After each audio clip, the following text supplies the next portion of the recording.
کے بعد اگر آپ کتابوں کا مطالعہ کریں نا تو 3 صدی ہجری کے بعد مسلمانوں نے سیاست کے اوپر کوئی کام نہیں کیا.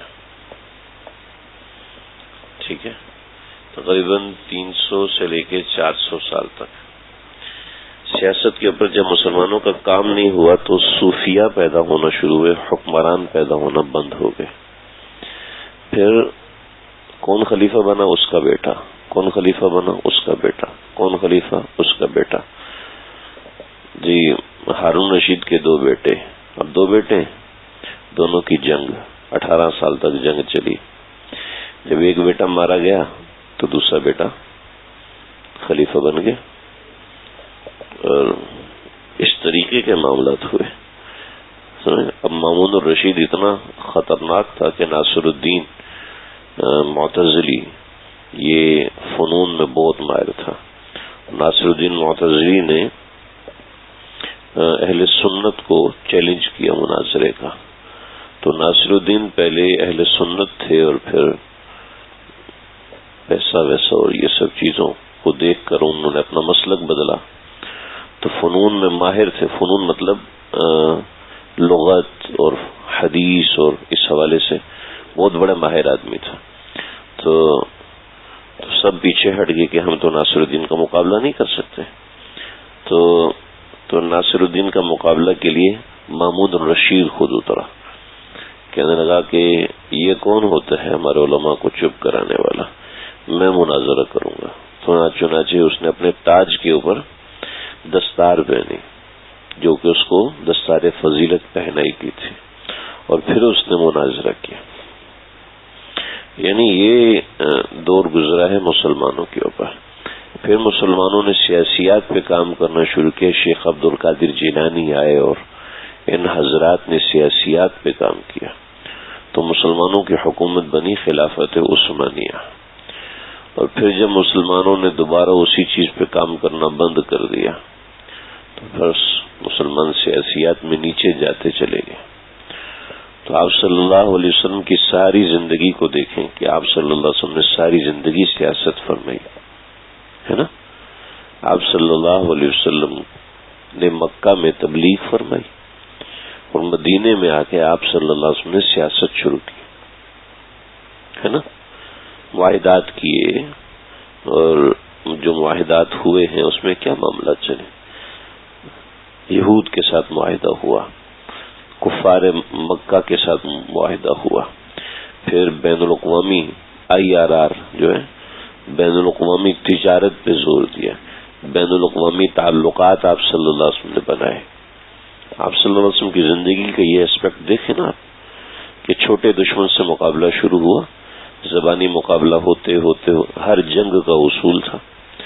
حضرت معاویہ رضی اللہ عنہ نہیں، عمر بن عبدالعزیز کے زمانے میں مسلمانوں کا معاہدہ تھا. تو مسلمانوں نے معاہدہ سمجھ لیں، مثال بتا رہا ہوں، سمجھ لیں 31 دسمبر کو معاہدہ ختم ہو رہا ہے تو مسلمانوں نے فوجیں 31 دسمبر کو بارڈر پہ لگا دی، اور 1 جنوری یعنی رات 12 بجے اٹیک کیا اور اٹیک کر کے علاقے پہ قبضہ کر لیا. تو اب عیسائیوں کے حکمران نے کہا کہ بھئی یہ تو بہت غلط ہوا، بغیر قتل و قتال کے، کیونکہ دشمن تیار ہی نہیں تھا، ان کو پتہ ہی نہیں تھا. تو مسلمان تو معاہدے میں ہمارے وہ کہاں مقابلہ کریں گے. اب یہ حضرات انہوں نے اپنا پادری بھیجا جو وہاں پہنچے حضرت عمر بن عبدالعزیز کے پاس کوفہ میں، اور کہنے لگا عمر بن عبدالعزیز کا ایک آج تو ان کو چھٹی کا دن ہے. تو مجھے تو نہیں پتا کون سا دن ہے کیونکہ میں تو سفر سے آ رہا ہوں، لیکن میں نے ملنا ہے. تو عمر بن عبدالعزیز اپنے گھر کے اوپر وہ جو مٹی لگاتے ہوتے ہیں اس کو کیا کہتے ہیں، لیپ کر رہے تھے سیڑھی پہ چڑھ کے.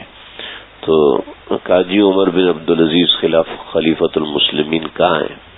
میں کہا میں ہی ہوں. نیچے اترے، کہا کیا مسئلہ ہے؟ کہا یہ مسئلہ ہے. کہو.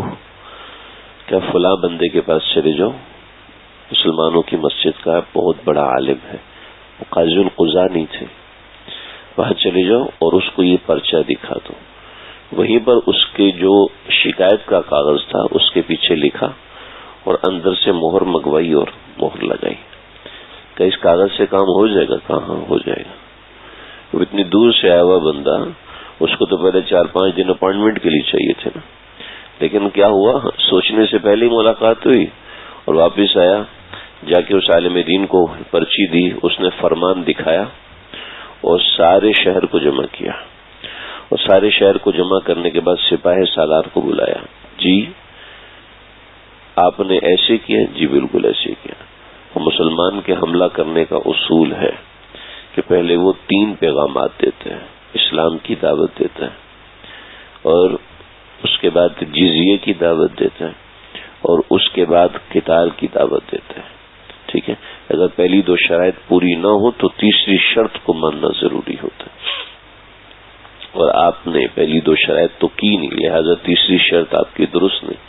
کہنے لگے کہ بھئی اب آپ دیکھ رہے ہیں پورے شہر میں نماز ہو رہی ہے، پورے شہر میں عدل و انصاف کا نظام قائم ہے، پورے شہر میں اسلامی طریقہ تجارت ہے، کہ اس بات سے کی کوئی ضرورت نہیں، نہ طریقہ تجارت کی ضرورت ہے اور نہ کسی نماز اور مسجد کی ضرورت ہے۔ جب سیاست غلط طریقے سے ہو رہی ہے تو معاملات ہم آگے بڑھنے نہیں دے سکتے، لہذا اپنا بستر اٹھایا کہ میں تو نکل رہا ہوں اور اس شہر میں کسی کا رہنا بھی جائز نہیں، سب لوگوں نے شہر خالی کیا۔ تو مسلمان تو سیاسیات میں اتنے مضبوط تھے، اتنے طاقتور تھے، تو یہ بھی کمی ہے، میں اس کو سر دست تسلیم کرتا ہوں، علماء کی طرف سے شدید کمی ہے کہ سیاسیات میں کتاب البغات ہے، اگر کوئی آپ سے باغی ہو جاتا ہے، پوری ہماری یہ کتابیں بھری ہوئی ہیں جس میں سیاسیات کے احکامات ہیں، لیکن چونکہ وہ نہ تو ہمارے پاس وہ، ہم یہ سمجھتے ہیں کہ اس کو اردو میں لکھنا چاہیے، ہم یہ سمجھتے ہیں کہ اس کا ہمارے ملک میں نفاذ ہونا چاہیے، چنانچہ ہمارے اکابرین میں سے گزرے ہیں بہت سے، ان حضرات نے مدارس کے اندر اپنے بچوں کو نہیں پڑھایا۔ مولانا ضیاء الرحمن فاروقی شہید رحمت اپنے بچوں کو، اپنے علماء کرام کو انہوں نے مدارس میں نہیں پڑھایا، بلکہ انہوں نے اپنے طلباء کرام اور اپنے حلقہ احباب کو باقاعدہ ایک مشن کے تحت قاضی بنایا اور عدالتیں قائم کی، اور ان کے زمانے میں پاکستان کا سعودی عرب سے خاص تعلقات تھے، اور پاکستانی علماء کے بیانات، مولانا ادریس کاندھیلوی صاحب رحمۃ اللہ علیہ، مفتی شفیع صاحب رحمۃ اللہ علیہ، ان حضرات کے بیانات مسجد نبوی میں ہوا کرتے تھے۔ ابھی کچھ عرصہ پہلے شیخ سبیل، یہ شیخ سبیل کہہ رہا ہوں، شیخ متولی وہاں پر گئے تھے حرم میں، ٹھیک ہے، تو ائمہ حرمین ہٹ گئے، آپ نماز پڑھائیں گے، عرب والوں کے دلوں میں بڑا توسع ہے، بہت توسع، چنانچہ حضرات جاتے، بڑا حضرت کا مشہور تقریر ہے مولانا ادریس کاندھیلوی رحمۃ اللہ علیہ کی، یہ 79 کی بات بتا رہا ہوں کہ حضرت نے مسجد نبوی میں ایک بیان کیا تھا، مسجد نبوی کے اندر، مسجد نبوی کے ممبر سے، کہ ان قریب اللہ تعالیٰ آپ کو کوئی دولت عطا فرمائیں گے، ساری دنیا آپ کی محتاج ہوگی، تو یاد رکھنا مسلمانوں کی سیاست کا، جس کو آج IRR کہہ سکتے ہیں، بین الاقوامی انٹرنیشنل ریلیشن شپ میں، مسلمانوں کی سیاست کے کچھ اصول رہے ہیں۔ یہ اصول یہ ہیں کہ یہ جو بھی معاہدات کرتے ہیں اپنی شرائط پر کرتے ہیں، دشمن کی شرائط پر، دشمن کے مد مقابل کی شرائط پر نہیں کرتے، یعنی جو آپ سے خریدار ہے اس سے جو خریداری کرتے ہیں وہ اپنی شرائط پر کرتے ہیں، جی یہ ساری دنیا کہتی ہے نا customer is the king, customer بادشاہ، لیکن کسٹمر کنگ ہوتا ہے؟ ایپل کے سامنے کسٹمر کنگ ہے جی، ڈیل کے سامنے کسٹمر کنگ ہے، آپ بتائیں، ان کے سامنے کسٹمر کنگ نہیں، ان کے سامنے اپنا پروڈکٹ کنگ ہے، یہ اپنا پروڈکٹ سب سے آگے رکھتے ہیں۔ میں پتہ نہیں کن باتوں میں لگ کے، لیکن ضروری بات ہے کہ وہ اپنی مرضی کا پرائس رکھتے ہیں، عوام کی مرضی کا پرائس رکھتے ہیں، ہم اس کا تھوڑا بہت خیال رکھتے ہیں، لیکن چیز تو اپنی مرضی کی بناتے ہیں، چیز اپنی مرضی کی بناتے ہیں، اور پھر اس کے حساب سے کہتے ہیں لینا تو لو نہیں تو جاؤ، جی۔ تو جو بڑے ممالک آپ کو تیل بیچتے ہیں، جو بڑے ممالک آپ کو خام مال بیچتے ہیں، کیا چیز ہے اس میں؟ آپ دیکھیں ہمارا معاملہ کیا چل رہا ہے۔ جب کون تھے، general Zia general Zia Indonesia گئے تھے، اور انڈونیشیا اس زمانے میں پاکستان میں جیسے آج کل بہت سی بجلی کی قلت ہے ہمارے ملک میں، ایسے بہت سی چیزوں کی قلت. تو جنرل ضیاء انڈونیشیا گئے تھے، تو اس وقت پاکستان میں گھی کی بڑی شدید قلت تھی، اور یورپ میں کوئی طوفان وغیرہ آیا تو پاکستان یورپ سے، انگلینڈ اور ان دوسرے ممالک سے گھی خریدا کرتا تھا، جو کہ آج تک خریدتا ہے انتہائی مہنگا. تو انڈونیشیا کے مہاتیر محمد نے ان سے کہا تھا کہ ہم ایسا کرتے ہیں کہ ہم پاکستان کو دوسرے ممالک کی نسبت 10 گنا سستا گھی دیں گے، یعنی اگر 100 روپے کا آپ خرید رہے ہیں تو ہم 10 روپے کا دیں گے. تو جنرل ضیاء نے کہا تھا کہ تو اس سے اچھی کیا بات ہو سکتی ہے. انہوں نے وہاں پر معاہدہ کر دیا، وہ معاہدہ کر کے پاکستان میں آیا، اور پاکستان میں آ کے اعلان بھی کر دیا، تجارتی کمپنیوں کو بھی بتا دیا، معاہدے بھی ہو گئے. اور چونکہ اس زمانے میں ریلیشن شپ اتنے تیز نہیں تھے، جب پتا چلا یورپ کو کہ اب ہمارے کانٹریکٹس جو ہے وہ پاکستان کی طرف سے کینسل ہو رہے ہیں، تو آپ کو یاد ہوگا 85 کے اندر پاکستان انڈیا کی جنگ کا معاملہ ہو رہا تھا، اور فوجیں جیسے 99 کے اندر تقریباً جنگ ہو بھی گئی تھی، ایسے 85 کے اندر بھی ایسے معاملات چلے تھے. پاکستان کو اس وقت F-16 طیاروں کی بہت شدید ضرورت تھی، اور امریکہ نے وہ F-16 طیارے دینے تھے پاکستان کو. تو امریکہ کی طرف سے دھمکی آئی کہ اگر آپ نے انگلینڈ سے گھی نہیں خریدا تو ہم آپ کو F-16 طیارے اور دیگر جو حساس ہتھیار ہم دے رہے ہیں ہم نہیں دیں گے. دنیا کی کیسے اپنے بین الاقوامی معاملات کی طرف نظر ہے، لیکن مسلمان اگر کوئی سیاست میں بات ہو تو ہم سب سے پہلے تو ہم سیاست میں غیبت کرتے ہیں، کیونکہ سیاست میں ہمارے ہاں ٹانگیں کھینچنا ضروری ہے. حالانکہ سیاسی پہلو اتنا اہم ہے. آپ دیکھیں حضرت یوسف علیہ السلام کو اللہ نے بادشاہ بنانا تھا نا، اتنا تو آپ حضرات جانتے ہیں نا. حضرت یوسف علیہ السلام کو اللہ رب العزت نے کنعان سے نکالا، مصر پہنچایا. کنعان آپ سمجھ لیں فلسطین سے 35 کلومیٹر دور خلیلی ہے، خلیلی کے پاس جو پرانے علاقے کنعان کہلاتا ہے. تو کنعان وہیں پر حضرت یوسف علیہ السلام جس کنویں میں ڈالے گئے وہیں پر وہ کنواں موجود ہے. تو حضرت یوسف علیہ السلام کو فلسطین سے نکالا اور کہاں پہنچایا؟ مصر. ٹھیک ہے، مصر جہاں پر بڑی زبردست حکومت تھی عمالقہ کی. اس میں علماء کا اختلاف ہے. بعض علماء کہتے ہیں نہیں اس وقت عمالقہ تھے حضرت یوسف کے زمانے میں، اور بعض حضرات کہتے ہیں کہ نہیں اس وقت فرعین تھے، اس وقت بھی فرعین تھے، یعنی شروع سے فرعون چل رہا ہے. یعنی مصر کی جیسے ہمارے ملک کے بادشاہ کو وزیر اعظم کہتے ہیں، ایسے میں کہتے نہیں ہیں لیکن میں سمجھانے کے لیے بتاؤں، ایسے اس زمانے کے بادشاہوں کو، مصر کے بادشاہوں کو فرعون کہتے تھے، یہ ان کا لقب تھا. عمالقہ. تو یہ فرعین سے پہلے عمالقہ تھے. کیا ہوا؟ یہ گڑبڑ کر رہے ہیں، ناراض ہے آج. میرے پاس آن ہے بیٹا، یہ چل بھی رہے لیکن کیا کہیں. تو یہ عمالقہ تھے. بعض علماء کی رائے کے مطابق ہمارے تاریخ کے جو سب سے بڑے عالم حفظ الرحمان سہروی صاحب، وہ بھی یہ فرماتے کہ فرعین تھے. جو حضرت یوسف علیہ السلام کے زمانے میں فرعون تھا وہ مسلمان ہو گیا تھا. رامسیس دوم یہ حضرت یوسف علیہ السلام کے زمانے میں تھا، اور رامسیس پنجم حضرت موسیٰ کے زمانے میں تھا، جو کہ جس فرعون کا ذکر قرآن میں آیا. لیکن جمہور علماء وہ یہی فرماتے ہیں نہیں اس زمانے میں فرعون نہیں تھا، اب فرعون شروع ہی نہیں ہوئے تھے بلکہ عمالقہ تھے. اور یہ جو بادشاہ تھا یہ حضرت یوسف علیہ السلام کے ہاتھ میں مسلمان ہوا تھا، یہ عمالقہ میں سے تھا. کیونکہ اللہ رب العزت نے قرآن میں جو دین الملکی دین الفرعون نہیں استعمال کیا. جو قصہ ہوا حضرت یوسف علیہ السلام کے بھائی کا کہ مصر کے اندر قانون یہ تھا کہ جو چوری کرتا ہے اس سے چوری کا مال لے لیا جائے گا اور اس کو جرمانہ کیا جائے گا. یہ مصر کا قانون تھا، اور جب وہ جرمانے کے پیسے پورے کر دے گا اس کو چھوڑ دیں گے.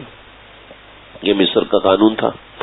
اور حضرت یعقوب علیہ الصلوۃ والسلام کی شریعت میں یہ تھا جو چوری کرے گا اس کو قید کر لیا جائے گا اور ایک زمانے تک اس کو قید رکھا جائے گا جب تک جس کی چوری ہوئی ہے اس کو ترس نہ آئے وہ چھوڑ نہ دے. یہ حضرت یعقوب کے دین میں تھا. تو اللہ رب العزت نے اس کی نفی فرمائی کہ یعقوب علیہ السلام کے مذہب میں یہ نہیں تھا اور نہیں مصر کا جو بادشاہ تھا اس کے مذہب میں یہ نہیں تھا کہ چور کو قید کر لیا جائے. تو حضرت یوسف علیہ الصلوۃ والسلام نے کہا کہ بتاؤ فما جزاء اس بندے کی جزا کیا ہوگی جس کے سامان میں سے پہلا نکل آیا. انکم لسارقون بولا کہ تم لوگ چور ہو اور پھر انہیں سے کہا کہ کیا جزا ہوگی. تو انہوں نے کہا جزا وہی ہوگی جو ہمارے دین کے اندر ہے. تو اللہ نے قرآن میں فرمایا کہ بادشاہ کے دین میں یہ چیز نہیں تھی. اس سے علماء نے نکالا کہ اس وقت فرعون نہیں تھا بلکہ اس وقت بادشاہ تھا, وہ عمالقہ کا بادشاہ تھا. تو بہرحال میں بتا رہا ہوں اللہ رب العزت نے حضرت یوسف علیہ السلام کو بادشاہ بنانا تھا. اگرچہ وزیر خزانہ بنے اجعلنی علی خزائن الارض, لیکن حالات ایسے بن گئی کہ وزیر خزانہ کا درجہ کیونکہ قحط پڑ گیا. اب قحط پڑ گیا تو بادشاہ تو پیچھے رہ گیا کیونکہ ہر چیز آ کے اناج پہ آ کے اٹک گئی تھی. تو حضرت یوسف علیہ السلام ملک کے سب سے بڑے تھے.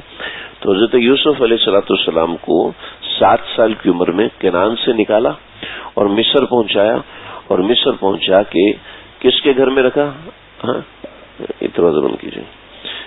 کس کے گھر میں رکھا؟ وزیر خزانہ کے گھر میں رکھا, تاکہ سیاسی سد بد پیدا ہو, سیاسی حوالے سے چیزیں اس کو سمجھ میں آئیں کہ سیاسیات میں مشکل فیصلے کیسے کیے جاتے. یہ جب پائلٹ بنتا ہے تو پائلٹ کی بہت سی ٹریننگ ہونے کے بعد وہ جہاز بھی اڑانا سب کچھ سیکھ جاتا ہے, اور وہ جناب یہ ٹرینی جہاز اڑاتا ہے, کافی لمبے وہ سفر کرتا ہے, لیکن اس کے باوجود اس کو کرو کے ساتھ بٹھاتے ہیں. کرو کے ساتھ سیکنڈ پائلٹ ہوتا ہے, سیکنڈ کرو ہوتا ہے, سیکنڈ کرو کے ساتھ اس کو بٹھاتے ہیں. کچھ اس کے اسفار ہوتے ہیں, یہ دیکھتا ہے. کیوں دیکھتا ہے جی؟ کیونکہ جب جہاز ایئر پکٹ میں آ جائے, جہاز مشکل وقت میں آ جائے, اس وقت پائلٹ کو 30 سیکنڈ میں ڈیسیجن لینا ہے, 30 سیکنڈ کے اندر اس کو فیصلہ کرنا ہے. اب وہ جو فیصلہ ہے وہ بغیر دیکھے سمجھے نہیں آ سکتا, چاہے آپ کتنے جہاز اڑا لو, چاہے کتنے کروڑ کے جہاز اڑا لو, نہیں, وہ فیصلہ ایسے پیدا نہیں ہوگا جب تک مشکل سچویشن میں دیکھے گا نہیں کہ کیا کرنا ہے, اپنے پیسنجرز کو کس طریقے سے سمجھانا ہے. اورنگزیب عالمگیر جو تھے یہ دہلی کی جامع مسجد کے صحن میں بیٹھے ہوئے تھے. تو ان کا ایک وزیر تھا, اس وزیر نے کہا کہ بادشاہ سلامت آپ یہ اتنا بڑا مدرسہ چلا رہے ہیں اور یہ سارے کھاتے ہیں پیتے ہیں یہیں پر رہتے ہیں ہر وقت, اتنا پیسہ خرچ ہو رہا ہے اور بظاہر ہمیں اس سے کوئی منافع نہیں مل رہا, تو اب یہ کیوں چلا رہے ہیں؟ تو اورنگزیب عالمگیر نے کہا بھئی تعلیم کی ترویج اور یہ ضروری ہے, تعلیم کی ترویج کے لیے ان کو یہاں رکھنا, کھانا کھلانا, یہ سب تو ضروری نہیں, اتنے پیسے آپ خرچ کر رہے ہیں. تو اورنگزیب عالمگیر نے سامنے ایک بچے کو بلایا, کہا میں اس کو بلاتا ہوں, اس کے آنے سے پہلے تم سے ایک سوال کرتا ہوں, اس سوال کا جواب دو. کیا ہے؟ کہ یہ سامنے جو حوض ہے اس میں کتنا پانی ہے؟ وہ وزیر بیٹھ گیا, کتنا پانی کیسے بتا سکتا ہوں کتنا پانی؟ کیا سوچو, نہیں بتا سکتا کتنا حوض ہے, حوض میں پانی بہت سارا ہے, کتنا پانی میں نہیں بتا سکتا. کہتا ہار مان لی, کہ ظاہری بات ہے مجھے نہیں پتا, میں تو نہیں بتا سکتا, پانی ڈالنے والوں کو پتا ہوتا ہے, مجھے تو نہیں پتا. جو پانی بھرتے ہیں اس کے اندر روزانہ خالی کرتے ہیں, بھرتے ہیں, خالی کرتے ہیں, ان کو پتا ہے کتنا پانی ڈلتا ہے, مجھے تو نہیں پتا. کہتا دیکھ میں اس بچے کو بلاتا ہوں. بچہ آیا, کہا کہ ہاں بتاؤ حوض میں کتنا پانی ہے؟ تو بچہ ہنسنا شروع ہو گیا. کہا بادشاہ ہے؟ کہا ایسا بیوقوفانہ سوال کیا آپ نے. کیا مطلب بیوقوفانہ سوال؟ کہاں آپ نے مجہول سوال کیا, آپ نے بیوقوف, آپ نے کہا کتنا پانی ہے. بھائی کتنا پانی کوئی کیسے بتا سکتا ہے؟ آپ وضاحت کریں کتنا پانی کس حساب سے, اب حساب بتائیں کہ کس حساب سے کتنا پانی ہے. چلے اب آپ نے سوال تو کر دیا, الٹا سوال کر دیا, تو اب حساب بھی میں بناتا ہوں. دیکھیں اگر پیالے کا حساب کرتے ہیں تو اگر پیالہ حوض کے جتنا ہے تو ایک پیالہ, اگر پیالہ حوض کا آدھا ہے تو 2 پیالے، پیالہ حوض کا چوتھائی ہے تو 4 پیالے. وہ کے حساب بہت لمبے، آپ خود کر لیں. کہاں جاؤ، شاباش. کہنے لگا دیکھ کتنا ذہین ہے. ٹھیک ہے، فائدہ تو نے بھی نہیں دیا، فائدہ اس نے بھی نہیں دیا، لیکن ذہین یہ تجھ سے زیادہ ہے. یہ بھی بچہ ہے اور تم سے زیادہ ذہین ہے، لیکن پھر بھی میں تمہیں ہی وزیر بنا کے بیٹھوں، کیوں؟ تو اس وزیر کو تو اپنی پڑ گئی نا.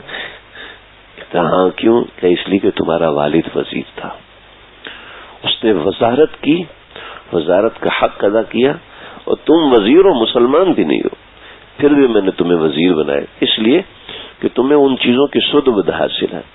آپ دیکھیں ہمارے گھروں میں سیاست کے نام سے صرف غیبتیں ہوتی ہیں، ہمارے چینلز میں سیاست کے نام پہ صرف غیبتیں ہوتی ہیں. سیاست کے نام پہ حکمت عملی طے کرنا، فیصلے طے کرنا، فیصلے جمع کرنا، ایسا کچھ بھی نہیں ہوتا. سیاست جو ہے وہ دین ہے، اور ہم نے آج سیاست کو گناہ بنا دیا بجائے اس کے کہ اس کی اصلاح کی جاتی. سیاست کی بات ظاہر بات ہے، میں بھی کروں تو مجھے بھی عجیب عجیب نظروں سے آپ دیکھ رہے ہوں گے.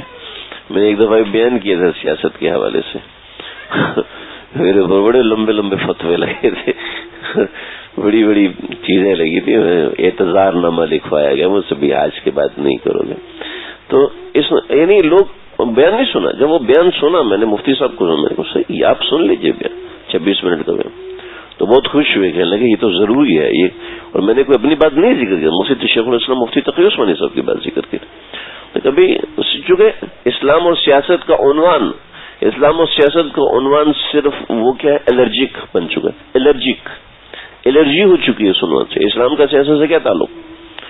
رسول اکرم صلی اللہ علیہ وسلم نے اس کو سنبھالو، اس کو رسول اکرم صلی اللہ علیہ وسلم نے زندگی میں سیاست کی، زندگی بھر سیاست کی. اور یہ جملہ سن کر بھی لوگوں کو کیا ہو کہ بھی آپ صلی اللہ علیہ وسلم کو آپ نے سیاسی بنا دیا. استغفر اللہ، توبہ کرو، استغفار کو 2 رکعت صلاۃ تو توبہ پڑھو، یہ اپنے غلط کہہ دیا. آپ علیہ الصلوۃ والسلام کی جنگی حکمت عملی ہیں، یہ کیا ہے؟ سیاست ہے.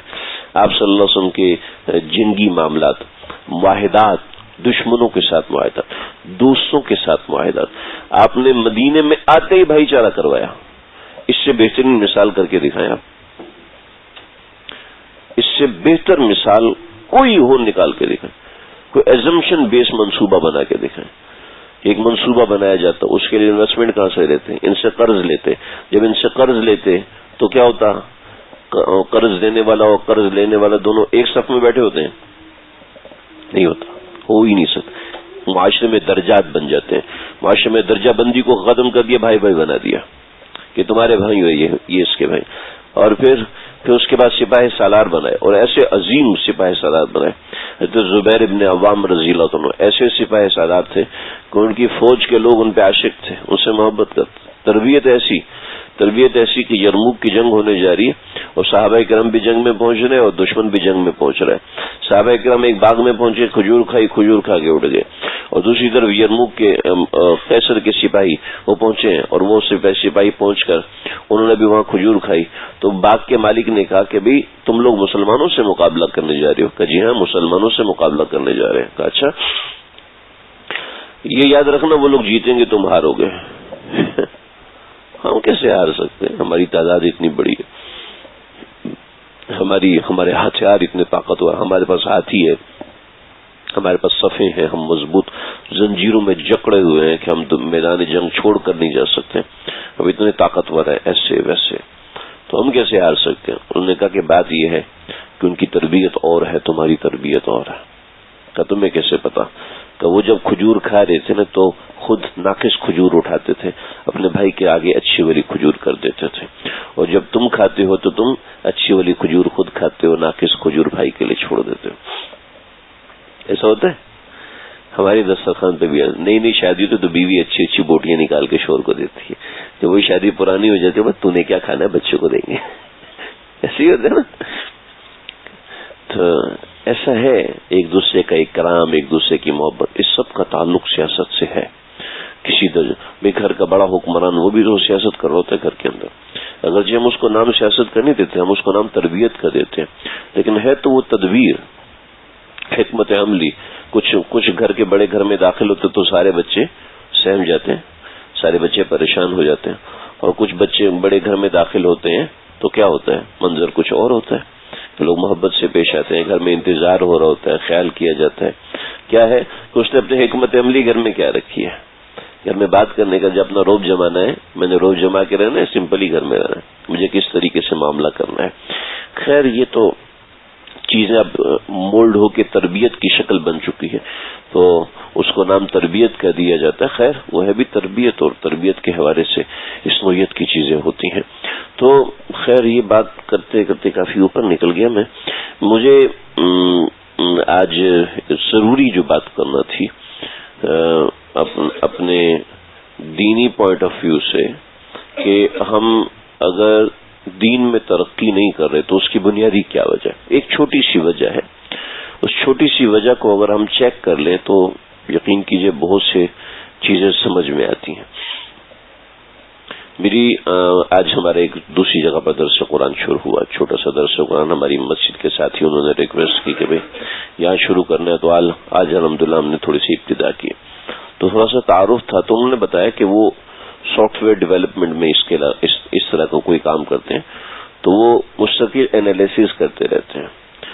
تو انہوں نے بتایا کہ ہمارے پاکستان کے اندر 14 سال سے لے کر 11 سال سے لے کر 40 سال تک کے لوگوں کا سروے ہوا, 4 کروڑ لوگوں کا سروے.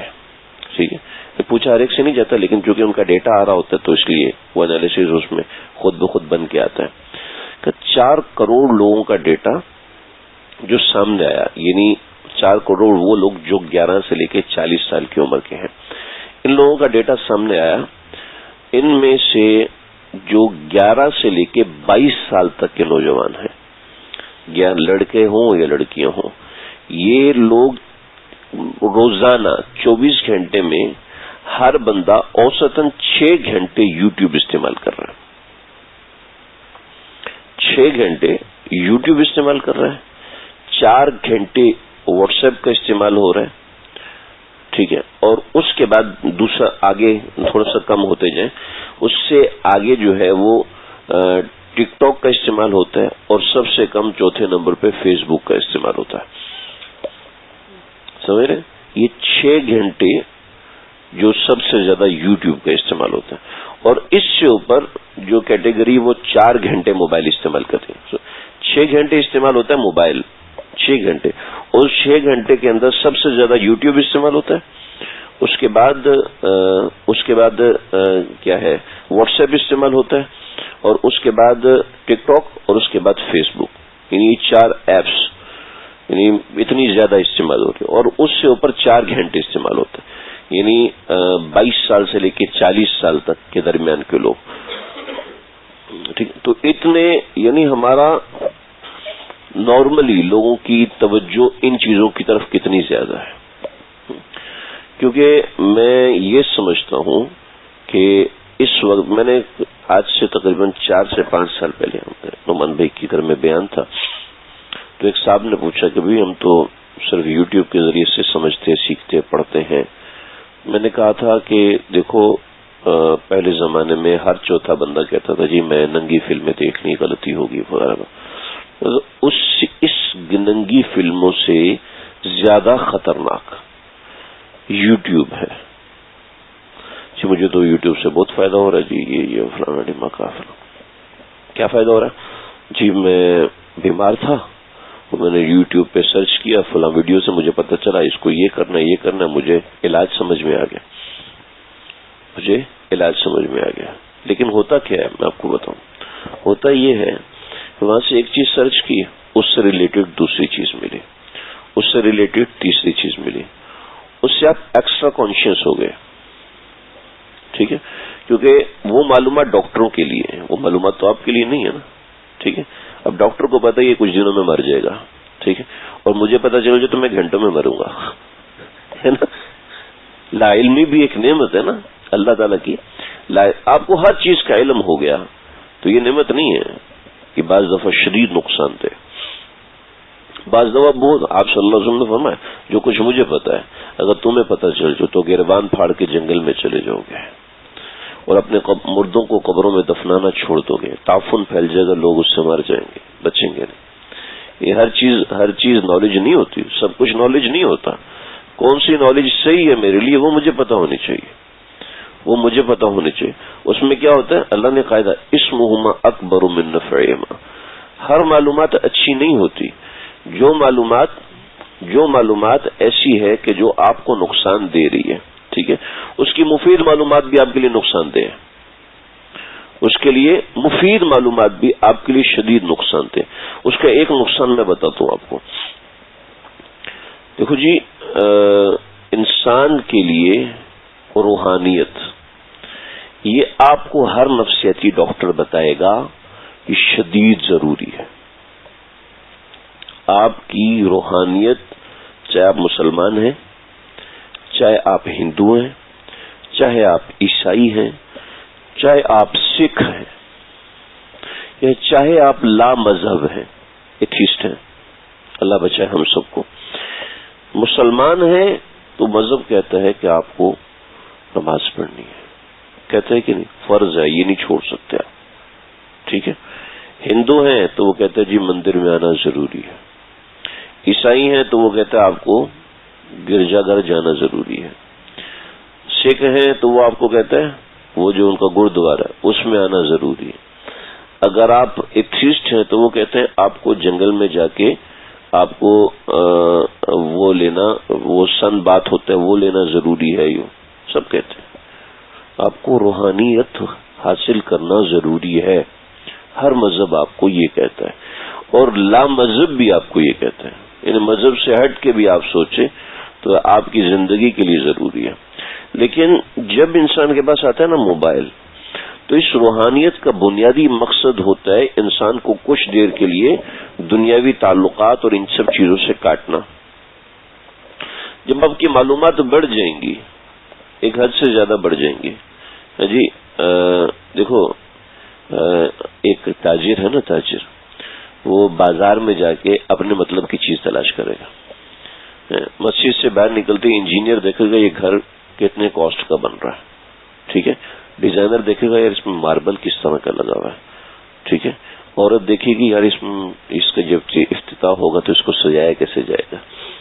جی انسان ایک ہی ہے, لیکن اس کے سوچ کا رخ بدلی ہوا تو سب چیزیں بدلی ہونا شروع ہو گئی نا. ہم ایک ہی بندے سے سارے کام نہیں کروا, جی تو ہی میرا الیکٹریشین ہے, تو ہی میرا کاریگر ہے, تو ہی میرا مستری ہے, تو ہی میرا ٹھیکیدار ہے, ایسا نہیں ہوتا نا. تو ہر چیز کے لیے ہر آدمی مختلف اسپیکٹ سے کام کرتا ہے. اس کے لیے مرکزی بندہ ہم ٹھیکیدار رہتے ہیں, بھائی تو نے ہر بندے سے سیدھا سیدھا کام کروانا ہے, تیرا کام ان سے کام کروانا ہے, تیرا کام ان سے کام سیدھا کروانا ہے. ایسے ہی کرتے ہیں نا ہم لوگ. تو جب ایک آدمی ہے وہ مستری ہے, لیکن اس کو الیکٹرک کی بھی نالج بہت زیادہ ہے, اس کو دوسری چیز کی بھی نالج بہت زیادہ ہے, تیسری کی بھی نالج بہت زیادہ ہے. تو ہم کیا کہتے ہیں, او بھائی بس کر اپنا کام کر بھائی, ہمیں معلومات نہیں سنا, یہ میں فلاں سے پوچھوں گا, یہ میں فلاں سے پوچھوں گا, آپ اپنی معلومات اپنے پاس رکھیے, آپ زیادہ بتانے کی ضرورت نہیں. ہمارے ایک استاد ہیں, سن 2006 یا 2007 کی بات بتا رہا ہوں, وہ اپنے مدرسے کے اندر کوئی انگریزی کا استاد رکھنا چاہ رہے تھے, انگریزی سکھانے کے لیے. وہ بڑے فکر مند تھے. تو ہمارے ایک ساتھی تھا جو کسی جگہ پہ انگریزی پڑھتا تھا. تو ہم جس جگہ پہ تھے وہ بڑھ بڑھ کے جی فلاں کو کر لیں. اچھا ٹھیک ہے بیٹا. پھر تھوڑی دیر بعد جی فلاں بہت اچھا ہے, وہ تو اس سے بھی زیادہ اچھا ہے. پھر تیسرا اس نے کوئی انسٹیٹیوٹ بتایا, چوتھا انسٹیٹیوٹ بتایا. تو کہا بیٹا ہم ان سب کا انٹرویو لے کے فیل کر چکے ہیں. بعد میں بتایا, وہاں سب کے سامنے بےزتی ہوگی. ہم ان سب کا انٹرویو لے کر فیل کر چکے ہیں, ٹھیک ہے. ابھی ہم نے 3 بندے کیے ہوئے ہیں, لیکن ابھی ہمیں ان پر بھی اطمینان نہیں ہے کہ ہم نے کس بندے کو رکھنا. تو اس نوعیت کی بہت سی یہ انسان کو نالج ہوتی تو وہ سمجھتا ہے مجھے بہت زیادہ نالج ہے, اور کہ اس سے سب سے بڑا نقصان یہ ہوتا ہے انسان کی یکسوئی ختم ہو جاتی ہے. اور یکسوئی ایسی چیز ہے جو آپ کو کام کا آدمی بناتی ہے. سمجھ رہے ہیں؟ نماز کیا ہے؟ یکسوئی پیدا کرنے کے لیے. ذکر کیا ہے؟ یکسوئی پیدا کرنے کے لیے. زکوٰۃ کیا ہے؟ مال نکالنا ہے، ایسا نہ پیسوں کے اندر ہی پھنس جاؤ، یکسوئی پیدا کرنے کے لیے. لیکن جب ہم لگیں گے جی اس طرح کی معلومات بھی ہوں، اس طرح کی معلومات بھی ہوں، تو اس سے یکسوئی ٹوٹتی ہے، یکسوئی خراب ہوتی ہے، انسان توجہ نہیں کر پاتا. دیکھیں جی، آپ دیکھیں کلاس کے اندر 10 بچے ہوتے ہیں اور ایک بچے کو سارا سبق آ رہا ہوتا ہے، اس کے متعلق سوال بھی کر رہا ہوتا ہے، اور دوسرا بچہ پوچھ ہی نہیں رہا ہوتا، اپنے کام میں لگا ہوتا ہے. کیوں لگا ہوتا ہے؟ اس لیے کہ اس کی توجہ دوسری طرف ہے، اور جس کی توجہ پورے استاد کے سبق کی طرف ہے وہ بہت زیادہ کچھ لے جاتا ہے، بہت زیادہ لے جاتا ہے. اور جس کی توجہ ہے بھیا کیسا پڑھا رہا ہے، بیکار ہے، ٹھیک ہے، جس کی توجہ وہ ایسے ایسے عیب نکالے گا استاد کے اندر، حیران رہ جائیں گے. ہمارے مدارس میں اسباق ہوتے ہیں نا، تو اسباق کے اندر باطل نظریات کا آپریشن کرنا ہوتا ہے، تو اس کے اندر مختلف طریقے کے سوالات کرتے ہیں. بطور مثال الحمد میں الف لام کون سا ہے؟ الف لام کی تو اتنی قسمیں، ایک الف لام استغراقی ہے، آپ بتاؤ کون سا الف لام ہے؟ اچھا یہ والا استغراقی الف لام، استغراقی الف لام میں یہ خرابیاں ہوتی ہیں، ٹھیک ہے. یہ الف لام کون سا؟ یہ الف لام عرفی ہے. الف لام عرف یہ ایک ٹرمینالوجی ہے، میں سمجھانا نہیں چاہ رہا، بتانا ویسے بتا رہا ہوں. تو ہر چیز میں کیڑے کس طرح ڈالے جاتے ہیں وہ بھی سکھایا جاتا ہے. یعنی اگر اس کا بنیادی مقصد یہ ہوتا ہے کہ اگر آپ ایک حدیث سے استدلال کر رہے ہو تو استدلال کرنے کی وجوہات آپ کے پاس ہزاروں ہونی چاہیے، ٹھیک. اگر آپ استدلال نہیں کر رہے تو اس کی بھی وجوہات آپ کے پاس ہونی چاہیے، اور کون کون سی وجوہات ہونی چاہیے وہ سمجھایا جاتا ہے. کیونکہ معتزلہ نے بہت بڑے بڑے اعتراضات کیے. بطور مثال ایمان کے ساتھ اگر عمل نہیں کرو گے تو جنت میں نہیں جا سکتے، ٹھیک ہے. اور اس کے لیے دلیل ہے پورے قرآن میں، کہیں دکھا دو آمنوا وعملوا الصالحات کے بغیر. صرف ایمان کا ذکر نہیں ہے بلکہ اس کے ساتھ عاملوا الصالحات کا بھی ذکر ہے. آپ جہاں جتنا آپ کو قرآن یاد ہے، جتنا آپ نے قرآن پڑھا ہے، اس میں آپ کو جہاں بھی نظر آئے گا آمنوا وعملوا الصالحات. چنانچہ انہوں نے اس سے ایک عقیدہ بنایا کہ ایمان کے ساتھ عمل صالح شرط ہے، اگر عمل صالح نہیں ہوگا تو پکا جہنمی ہے، جنت میں نہیں جائے گا. سمجھ رہے؟ تو اس نوعیت کے اعتراضات ہیں اور اس کے جوابات بھی ہیں، ایسے نہیں جوابات نہیں ہیں. تو میں بتا رہا ہوں کہ یہ چیز ملتی ہے یکسوئی کے ساتھ. انسان کے فہم میں اضافہ ہوتا ہے یکسوئی کے ساتھ، انسان کی فہم میں اضافہ ہوتا ہے توجہ کے ساتھ.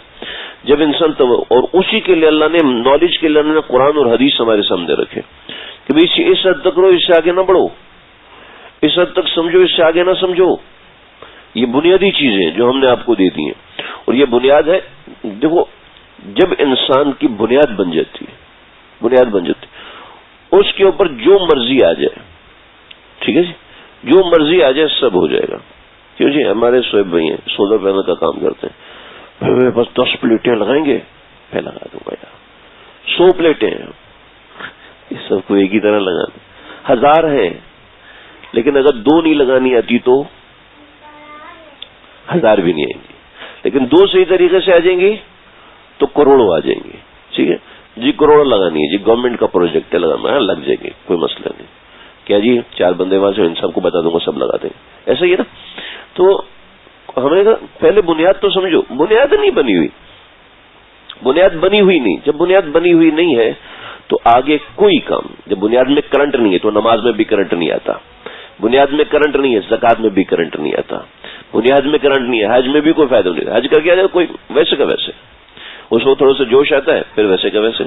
میرا نوجوان آیا ساتھی ملنے کے، پولیس صاحب عمرہ کر کے دعا کریں. اب تو میں نے کہا او بھائی نہیں ایسا نہیں ہوتا. کہتے کیسی باتیں کریں گے ہم صاحب، اب تو ہو ہی نہیں سکتا دوبارہ ایسا ہو. میں نے کہا میرا بھائی اس کی اصلاح نہیں ہوگی نا تو پھر آپ چھوڑو گے.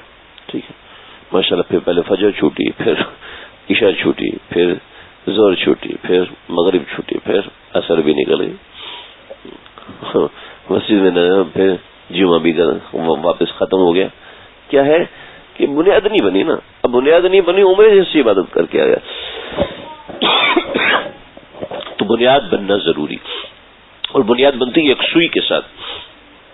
نماز کے اندر بھی موبائل ساتھ ہے، نماز کے اندر بھی گھر والوں کا خیال، نماز کے اندر بھی فصلی صلاۃ مودعین مودعن، فصلی صلاۃ مودعن، ایسی نماز پڑھ جو کہ سب کو چھوڑنے والی ہو. ایسی نماز پڑھ جو کہ اس کا ایک معنی یہ بھی ہے کہ جیسے تم مرتے وقت نماز پڑھو گے، لیکن جو معنی مجھے زیادہ مزیدار لگا نا، ایسی نماز کہ سب کو چھوڑ کر نماز پڑھو. یعنی اگر فجر میں آپ نے آدھا گھنٹہ گزارنا ہے تو بھائی پوری یکسوئی کے ساتھ گزارے. یکسوئی کیسے آئے گی؟ یکسوئی ایسے آئے گی کہ سب چیزوں کو کاٹ دو ایک دفعہ. موبائل کو چھوڑ دو، کسی کے ساتھ مسجد میں بیٹھے 15 منٹ ہیں، آصف بھائی کیا حال ہے؟ ٹھیک ٹھاک، خیریت سے ہیں؟ کیا چل رہا ہے آج کل؟ ہاں بھی فلاں، اس کے ساتھ بیٹھ کے اس کے نماز پڑھنے تو ایک کیفیت بنائے، اپنی نقلی کیفیت بنائے، جھوٹی کیفیت بنائے. اللہ کہتے ہیں نقل مارو، ابکو فعلم تبکو فتباکو، اپنی کیفیت بنائے یکسوئی والی. اس سے نماز میں فرق پڑتا ہے. ہمارے استاد فرماتے تھے کہ خواتین گھر میں ایسی مسلح پہ چڑھ کے نماز نہ شروع کرتے، بلکہ پہلے تھوڑی دیر مسلح پہ بیٹھے اور اس بات کا استحضار کرے کہ ابھی میں نے اللہ کے سامنے حاضر ہونا. سیدنا علی مرتضیٰ رضی اللہ عنہ جب وضو فرماتے تھے تو حضرت کے اعضاء سرخ ہو جاتے تھے اور حضرت کے جسم پہ کپ کپی طاری ہو جاتی تھی. تو پوچھا حضرت آپ نماز کے لیے تشریف لاتے ہیں تو یہ کیا ہوتا ہے؟ فرماتے اتنے بڑی ذات کے سامنے کھڑا ہونا ہے، یہ بھی خیال نہیں آئے گا. یہ تو آئے گا نا. کسی حکمران سے ملنے جاتے ہیں تو کیا ہوتا ہے؟ آپ کو موبائل باہر رکھ دیتے ہیں، ٹھیک، آپ کی ہر وہ چیز، آپ کی جسم کی اسکیننگ ہوتی ہے کہ کوئی آپ کے پاس کوئی گیجٹ ایسا تو نہیں جو باہر سے کانٹیکٹ آپ کا ہو سکتا ہے. ایسا ہوتا ہے کہ نہیں ہوتا؟ جی سیکورٹی کمپنیز ہوتی ہیں، سب چیزوں کا لحاظ رکھا جاتا ہے. تو اللہ رب العزت کے پاس جا رہے ہیں تو اپنا دھیان دائیں بائیں سے کاٹیں اور ہر وہ چیز جو کہ آپ کو یکسوئی سے متنفر کرے، یکسوئی سے دور کرے، اس کو ہٹائیں. اب یقین کریں یہ ایسی نماز پڑھے گی جو آپ سے سارے گناہ چھڑوائے گی. یہ ایسا ذکر بنے گا جو آپ سے ساری چیزیں چھڑوائے گا. آج کے زمانے میں میں یہ سمجھتا ہوں کہ سب سے زیادہ نقصان دہ چیز موبائل ہے. سب سے زیادہ تکلیف اور پریشان کرنے والی چیز موبائل ہے. میں حیرت انگیز دیکھتا ہوں، حیرت کے معاملے. اقامت ہو رہی ہے، صاحب وائس میسج سن رہے ہیں، اقامت ہو رہی ہے، بات سنا، ٹھیک ہے آپ کا کام ہے، کاروبار ہے، ٹھیک ہے، اس کو ایک وقت دیں، وقت دیجئے، بالکل وقت دیجئے، اس کو گھنٹوں دیجئے، 2 گھنٹے دیں، لیکن مکمل وقت دیں، اس کو پابندی کے ساتھ، یکسوئی کے ساتھ وقت دیں. لیکن جب آپ اپنی نماز کو، تلاوت کو وقت دے رہے ہیں، پھر ہم تھوڑی دیر موبائل اٹھا کے دے رہے ہیں. میرے ایک ساتھی ہیں، ذکر کرتے ہیں موبائل کے اوپر تسبیح کی ہوئی ہے، تلاوت کرتے ہیں قرآن مجید موبائل پہ رکھا ہوا. تو میں نے ان سے کہا کہ بھائی ٹھیک ہے، یہ سفر میں چلتا ہے، سفر میں اچھا ہے، آپ جہاز میں بیٹھے ہوئے ہیں، آپ اپنی گاڑی میں جا رہے ہیں، تو اس وقت تو چلو ٹھیک ہے گزارا کریں، لیکن آپ اپنے پاس چھوٹا قرآن مجید رکھیں کہ جو فائدہ قرآن مجید میں دیکھ کے حاصل ہوتا ہے وہ نہیں ہوتا. تو 4 دن کے بعد میں نے پوچھا، کہتے ہیں نہیں میں نہیں کر سکتا، وہ میرا دل نہیں لگتا، وہ روشنی نہیں ہوتی، ایسا نہیں ہوتا، ویسے نہیں ہوتا. میں نے کہا میرا بھائی آپ کو یہ کرنا ہے، تھوڑا میں نے سختی کی، آپ کو یہ کرنا ہے، اگر نہیں تو آپ دوبارہ مجھے بتانے کی ضرورت ہی نہیں. تو جب کرنا شروع کیا تو کہنے لگا کہ میں نہیں بتا سکتا کہ اس میں مجھے کتنا فائدہ ہوا. اس میں تو فائدہ ہو کہ جہاں سے میں چھوڑتا تھا وہاں سے کھل جاتا تھا، جو آیت مشکل لگتی تھی کلک کرتا تھا، قاری کی آواز آ جاتی تھی، وہ مجھے سمجھ میں آ جاتا تھا، ایسا ہوتا تھا ویسا ہوتا تھا.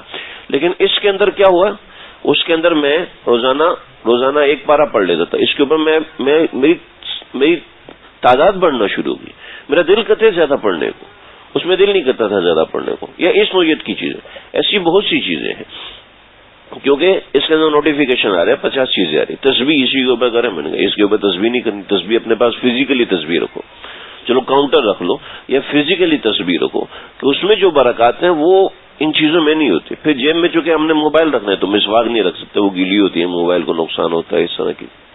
تو یہ نہیں بھائی، اپنے مزاج میں یکسوئی پیدا کرنے کے لیے اپنی عادات کو تبدیل کرنا ہوگا. جب مزاج میں یکسوئی پیدا ہوگی، اور جب مزاج میں یکسوئی ہوگی، یقین کیجئے دل اللہ کی طرف ایک بار متوجہ ہوگے، پھر اللہ ہٹنے نہیں دیتے، پھر ہٹنے نہیں دیتا. ہاں وہ پھر ہماری مرضی ہے، ہم زبردستی ہٹائیں، گناہ کا شوق چڑھا ہو، اللہ کو ناراض کرنے کا شوق چڑھا تو پھر اللہ بھی ایسے بندے کا خیال نہیں کرتے، پرواہ نہیں کرتے. جو مرضی ہے اس کی، اللہ کو کیا ہماری ضرورت ہے، اللہ کو کیا ہماری عبادت کی ضرورت ہے. آج میری ایک صاحب سے بات ہوئی اور انہوں نے انتہائی قربانی دی نماز کے لیے. وہ یعنی کسی ایئرپورٹ میں تھے تو کہنے لگے کہ بھئی بڑی منتیں کی اور بڑی وہ کی اور اس کے بعد نماز پڑھی. پھر مجھ سے مسئلہ پوچھا. میں نے کہا آپ کی نماز نہیں ہوئی. کہنے لگے مجھے پتا تھا میری نماز نہیں ہونی لیکن میں نے اللہ کو حاضری لگانی تھی. میں نے اللہ کو حاضری لگانی تھی کہ اللہ کو میری نماز کی ضرورت نہیں, مجھے نماز کی ضرورت ہے, اس لیے میں نے حاضری لگانی تھی اور میں نے لگا لی. چنانچہ میں دوبارہ پڑھ رہا ہوں. دوسرے ایئرپورٹ پہ ہوتا ہے کہ انہوں نے نماز کی قضا کی. لیکن یہ یعنی اپنی نماز نہ ہونے پر کوئی مایوسی نہیں ہوئی کہ اب پختگی آ گئی مزاج میں کہ بھئی میں نے نماز پڑھنی ہے, اپنی حاضری لگانی ہے. میں نے اس میں میرا فائدہ ہے, اس میں اللہ کو اور جو کلمات تھے بڑے زبردست کہ اللہ کو میری نماز کی ضرورت نہیں, مجھے ضرورت تھی, اس لیے میں نے پڑھی. اب وہ نہیں ہوئی تو میں نے دوبارہ قضا کرنا ہے اور دوبارہ قضا کیا. لیکن یہ چیز اور یہ جذبہ میں چاہتا ہوں اللہ میرے اندر پیدا کرے, ہم سب کے اندر پیدا کرے کہ ہمارے اندر مزاج میں یکسوئی پیدا ہوگی عبادات سے. جب یکسوئی عبادات سے پیدا ہوگی تو ہم عبادات کو صحیح طریقے سے کریں, پھر پیدا ہونا شروع ہو جائے گی. ہم نے اپنے ساتھ دیگر عوارضات اتنے لگائے ہوئے ہیں کہ جس کی وجہ سے بھی بطور مثال کام ہے, کام پڑا ہوا ہے, کام کے درمیان نماز پڑھی, ٹھیک ہے وہ تو پڑھ لیا آپ نے, لیکن کوئی ایک دو نماز ایسی ہونی چاہیے جو کہ اس طریقے سے ادا کی جائے جو طریقہ ہے. جیسا اللہ نے ہمیں سب سے کاٹ کے کہا اعتکاف کرو تاکہ تم عبادات میں مکمل یکسو ہو جاؤ. ٹھیک ہے, ساری دنیا سے کاٹ کے کہا جاؤ یہ کرو یہ کرو یہ کرو, لیکن وہاں پہ وہاں پہ تصویر بنا رہے ہیں, وہاں پہ ویڈیو بنا رہے ہیں اور اس نوعیت کی چیزیں ہیں جس سے یکسوئی بالکل تباہ ہو رہی ہے. ایک پیر صاحب میرے ساتھ حج پہ تھے. پیر صاحب سمجھ لیں کس نوعیت کے پیر صاحب ہوں گے. تو کہنے لگے جو میرا مینا میں میرا بیان تھا تقریباً ہماری خیمے میں تھے, تو مجھے کہنے لگے سارے یہاں بیٹھ کے باتیں کرتے ہیں, گپ شپ مارتے ہیں, لڑائی کرتے ہیں. گپ شپ ہوتی تو پھر لڑائی ہوتی ہے نا. ایک پی پی کا ہے, دوسرا کون سا عمران خان کا ہے. اب دونوں آپس میں جھگڑیں گے, تھوڑی دیر بعد تو جھگڑیں گے نا, شروع میں پیار محبت سے بات ہوگی پھر جھگڑیں گے. تو ایسا کرو ان کی بات کرنے سے بہتر ہے کہ ہم وہ کریں, اب بیان کریں اور تھوڑا سا لمبا کرنا. میں نے کہا ٹھیک ہے جی, بسم اللہ کر دی, شروع کر دیا. تو بہت نیک سیرت انسان تھے. تو مجھے کہنے لگے بھائی میں تو آپ نے تو بتایا کہ یکسوئی سے کرنا ہے, موبائل سے بچنا ہے. 2016 کی بات بتا رہا ہوں, اسمارٹ فون نیا تھا اس وقت, یعنی اتنا بھی نیا نہیں تھا لیکن پاکستان میں زیادہ لوگوں کے پاس تھا نہیں, جس کے پاس چھوٹے چھوٹے موبائل تھے. تو کہنے لگا جی وہ تو میرے مرید ہیں اور وہ سارے کہتے ہیں جب تم نے وہاں جانا ہے تو تصویر بنانی ہے فلانا ڈھیماکا, مجھے تو ضروری ہے, میں کیسے یکسو رہوں گا. پھر میں نے اس کو سمجھایا کہ بھئی یہ چیز تو ناجائز ہے, ممنوع ہے اور اس طریقے سے.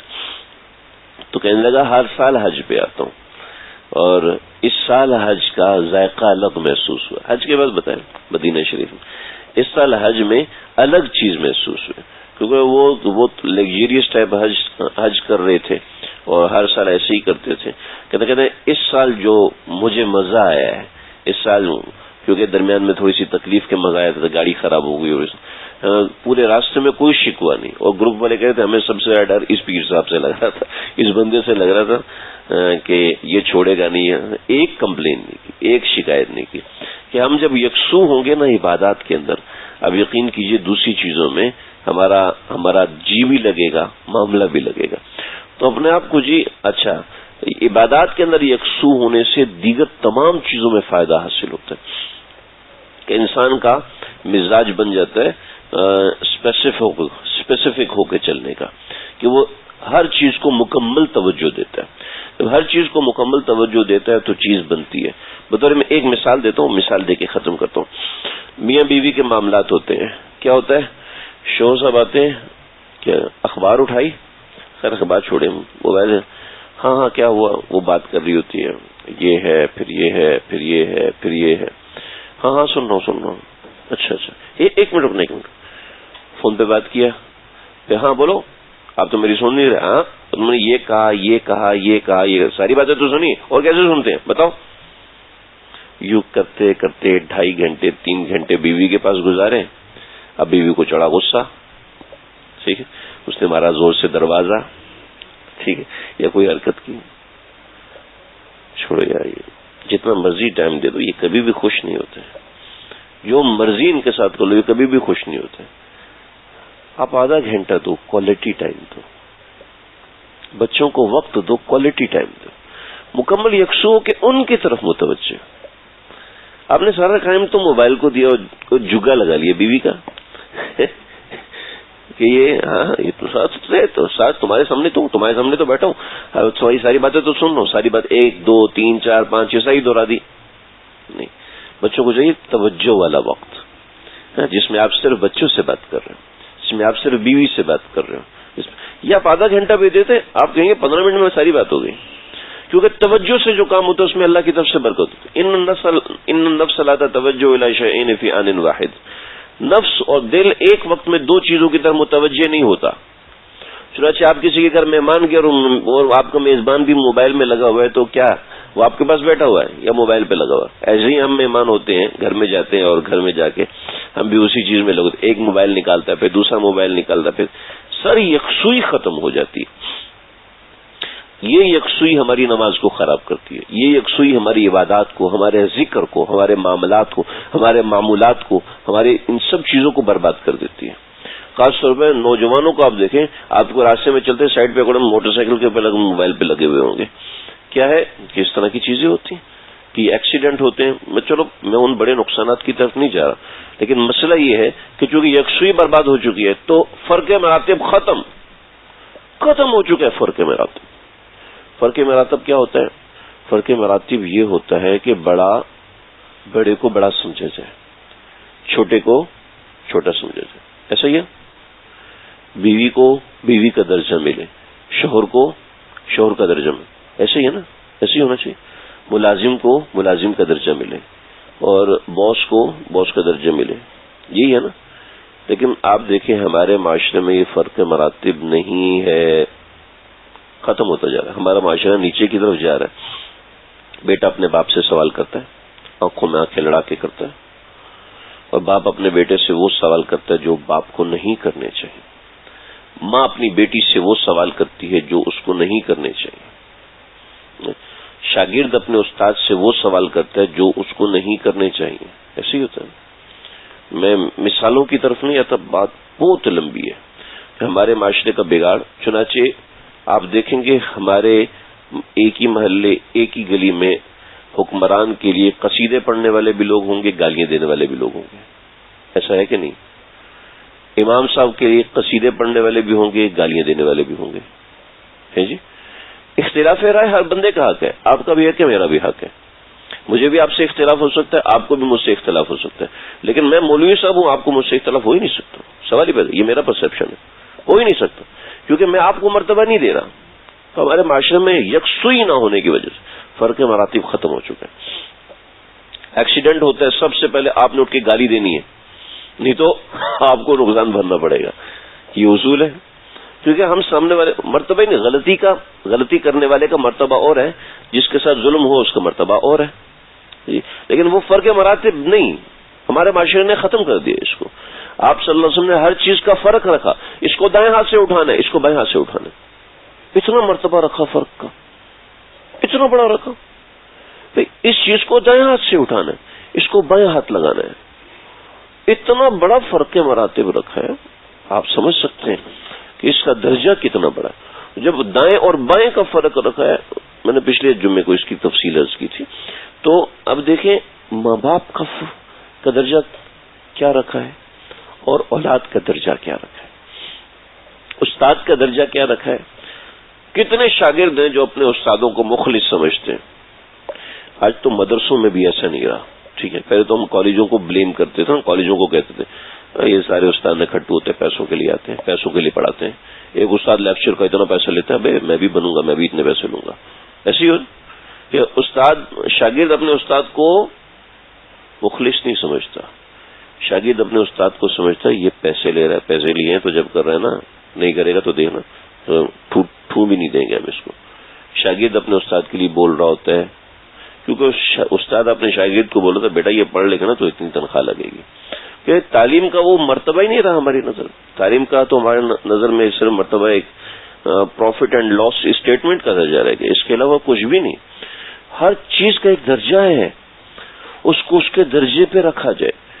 ہر چیز کا درجہ اس کے اعتبار سے طے ہوتا ہے کہ بھی ہم نے اس کو کتنا وقت دینا، اس کو کتنی توجہ دینی، اس کو کتنا میں نے اس کی طرف متوجہ ہونا. یہ ہر چیز، یہ موبائل فون نے اس سب چیز کو تباہ کر دیا، کیونکہ ہم مشینوں کے ساتھ رہ کے مشین بن چکے ہیں. مشین کے سامنے انسان کی انگلی جائے گی یا پھر گائے کا گوشت جائے گا، وہ ہر ایک کا قیمہ بنائے گی نا. اس کو پرواہ نہیں ہے انسان، اس کو یہ چیخ رہا ہے، یہ رو رہا ہے، یہ چلا رہا ہے، اس کو کوئی پرواہ نہیں، کیونکہ وہ مشین ہے. اس میں انگلی ڈالیں گے تو وہ بھی قیمہ بنے گی، گوشت ڈلے گا وہ بھی قیمہ بنے گا، پیاز ڈلے گا وہ بھی قیمہ بنے گا، آلو ڈلے گا بھی. آلو تو قیمہ بنانے کے لیے چپس بنانے ہوتے ہیں، اس کو بتاؤ بھائی تجھ سے میں نے چپس بنانے ہیں، تیری بڑی مہربانی تو نے چپس بنانا، ٹھیک ہے. اس میں ڈالا، اس نے پھر یہ کہہ رہی مجھے تجھے سمجھایا بھی تھا. ہم مشین بن چکے ہیں، ایسا ہی ہم مشین بن چکے ہیں. بڑی شدت سے یہاں درد ہوتا ہے یقین کر کہ ہم لوگ مشین بن چکے ہیں. جو مرضی کہہ لو کوئی پرواہ نہیں. وجہ کیا ہے؟ مشینوں کی صحبت انسان کو مشین بنا دیتی ہے، انسانوں کی صحبت انسان کو انسان بناتی ہے. اس کو پتہ چلتا ہے کہ میرے ابا فلاں سے عزت سے بات کرتے ہیں، یہ بڑا آدمی، اس سے مجھے عزت سے بات کرنی، ٹھیک ہے. لیکن چونکہ وہ معاملات رہے نہیں، باپ جب ماں سے بچوں کے سامنے بدتمیزی سے بات کرتے تو بچے بھی ضرور کرتے ہیں، ضرور کریں گے. وہ آج آپ کر رہے ہو کل وہ کریں گے. جی آج آپ کی ماں آپ کے باپ سے سہ رہی ہے تو کل آپ کے بچوں سے بھی سہے گی، یہ یاد رکھنا.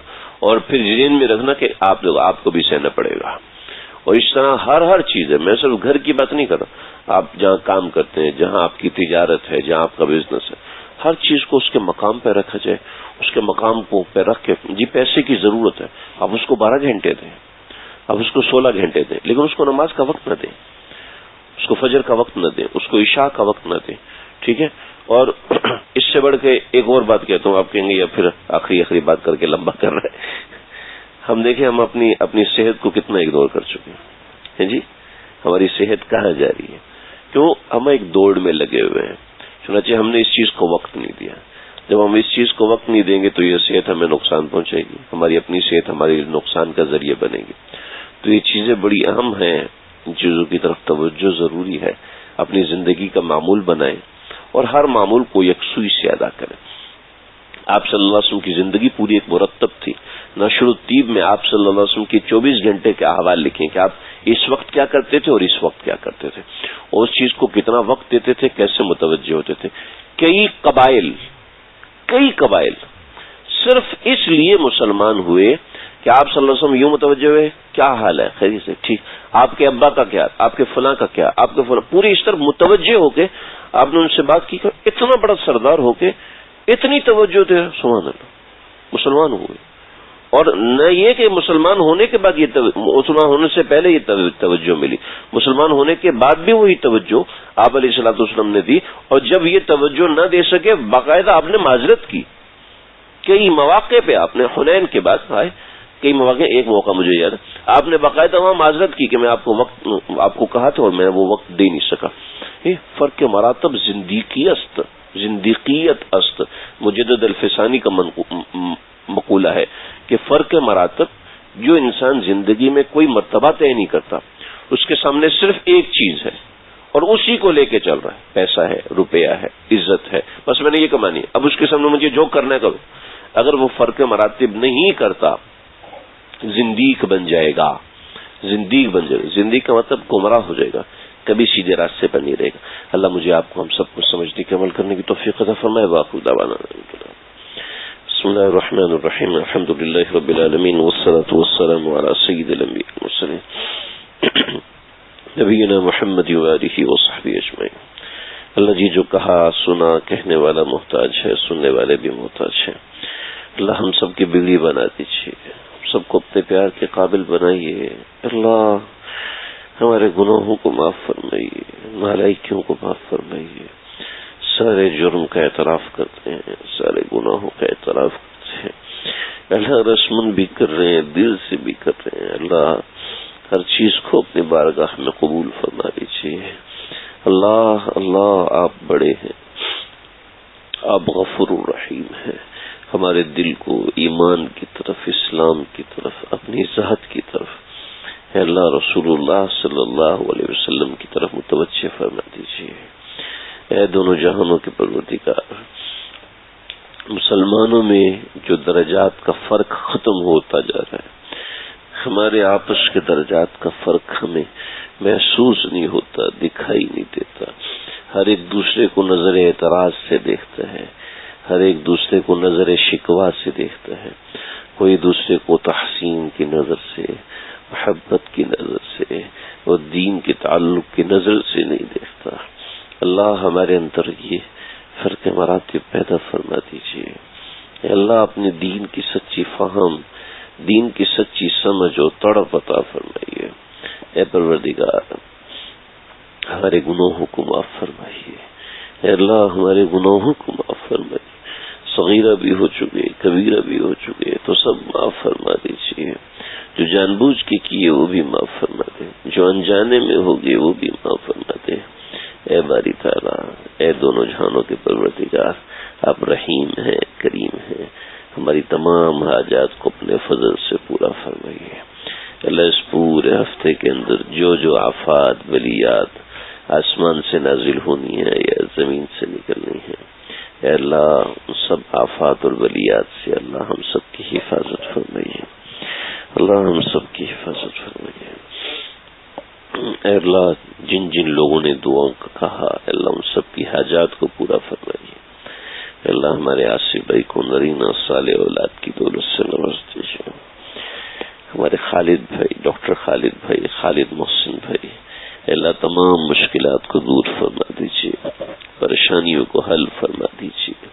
ہمارے نعمان بھائی کے بیٹے عبداللہ کو، حسن کو، ان کے والدین سب کو اللہ صحت کلی سے نوازیے۔ ہماری تمام دعاؤں کو، حاجات کو اپنے فضل سے پورا فرمائیے۔